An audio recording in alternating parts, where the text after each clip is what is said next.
in Finland. Sweden yesterday, Finland today, Norway tomorrow. Oh, look who's here! Just got a reindeer. Oh, he's really nice. I'm not sure how close we can get to him. He seems very used to people. Look at that. I was about to say I'm not really thrilled with this camping spot. It feels like, you know, intruding on somebody's backyard. Just need to do a quick fix on the mosquito net. To have a net and be able to sleep without mosquitoes is really necessary when you travel here in the north.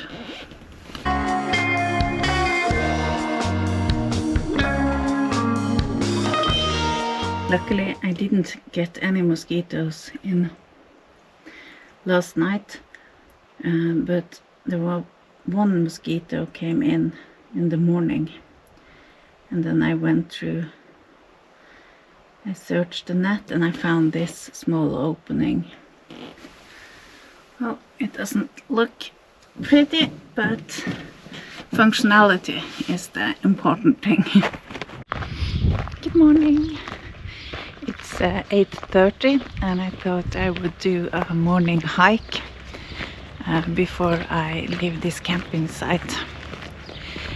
The weather is cloudy and it will start raining later today, so I thought it might be a good opportunity now. And also most of the camp and the people here are still sleeping, so it's not crowded in the hiking trails.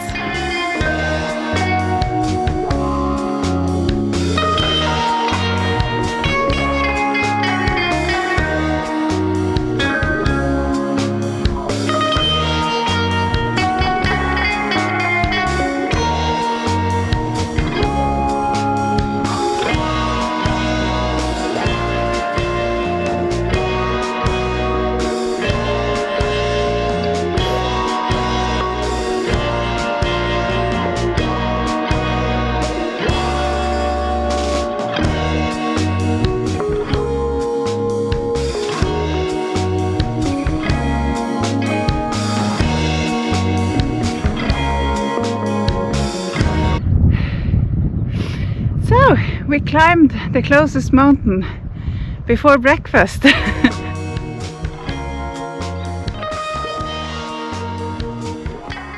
Right behind me, where the sun is shining on the mountains, is the border between Finland, Norway and Sweden. So if you go there, you can do all three countries in 1 minute. Perhaps I'll do it some other time. We have now crossed the border and are back in Norway. Behind me is a special valley. We are going to drive through it.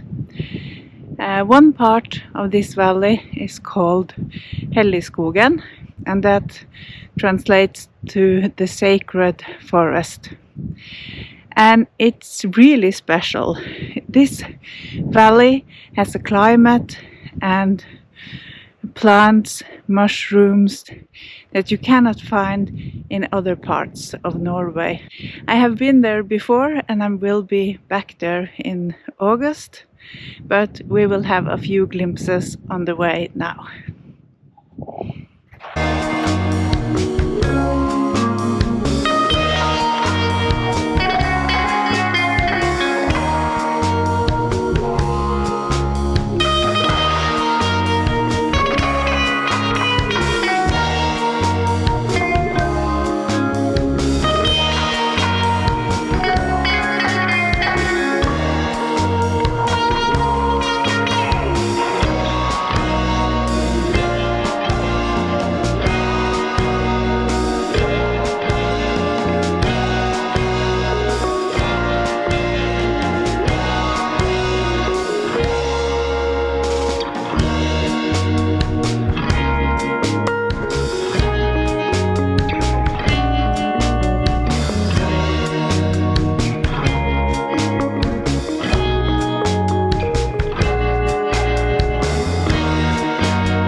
damaged in the spring floods. So, how courageous are we? Should we try it?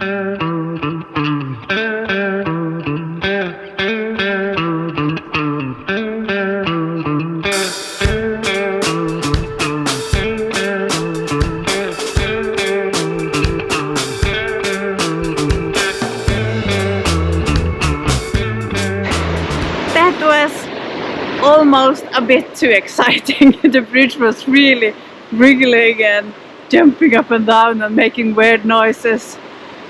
Whew. And now I did cross it, so I have to do it again.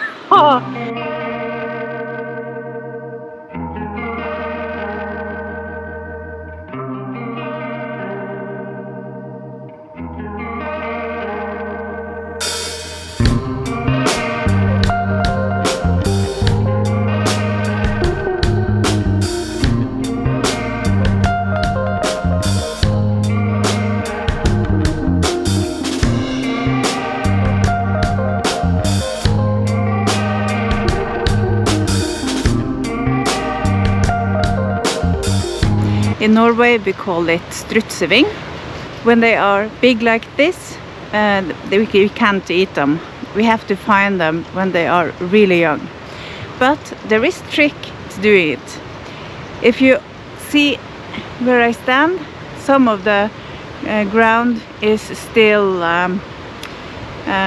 quite brown. That's because there has been lying snow here. And when the snow melts, the strutseving grows up. So even if most of these are overdue, we can still find some nice strutsevings to eat.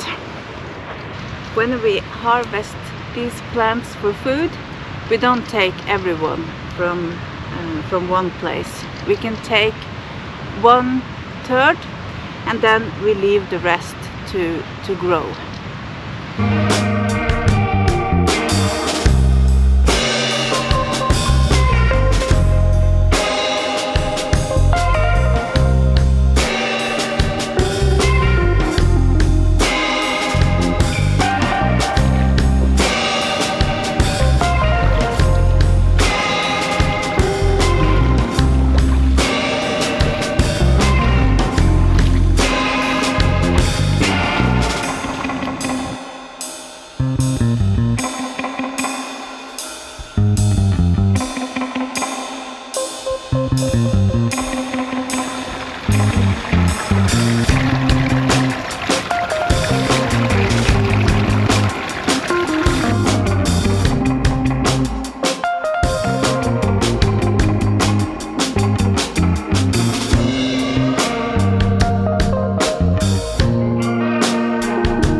bridge was just too much, and they did lock it as well, so I don't think it's safe for anybody to cross that one.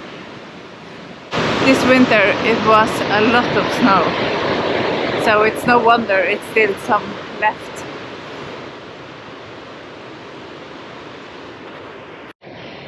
I am tired.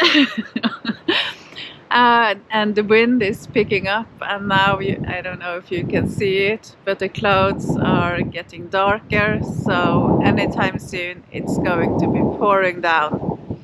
I just had some food in the car and deciding, should I move on tonight or should I just stay here tomorrow? And I will just stay here now, and I can just relax in my car.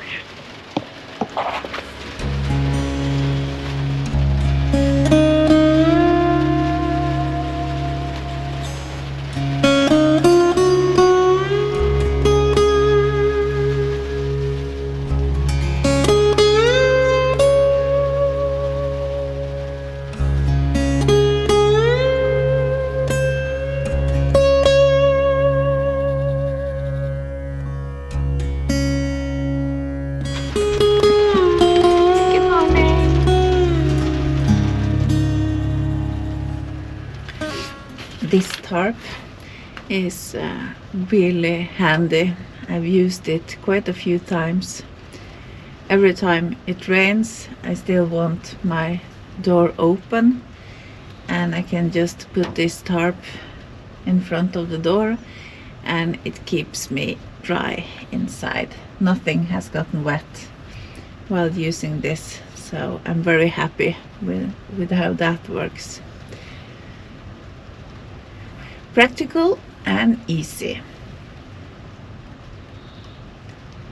Seems like the rain stopped for a few minutes, so I will be going out to make my morning coffee.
waterfall is for sale.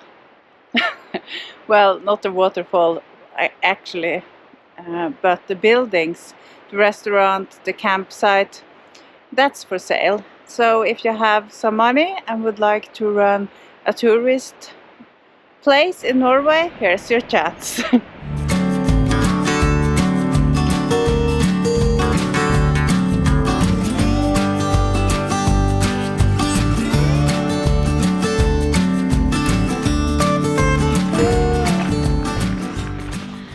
Below the waterfall you have a very big camping site. I can see why it's not as noisy down here as it is up by the waterfall, so it's actually better.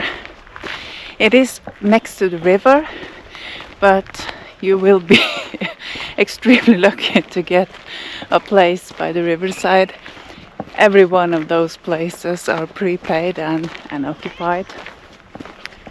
As you can see, it's quite big, spacious, mainly targeted towards fishermen, families, Norwegians mostly.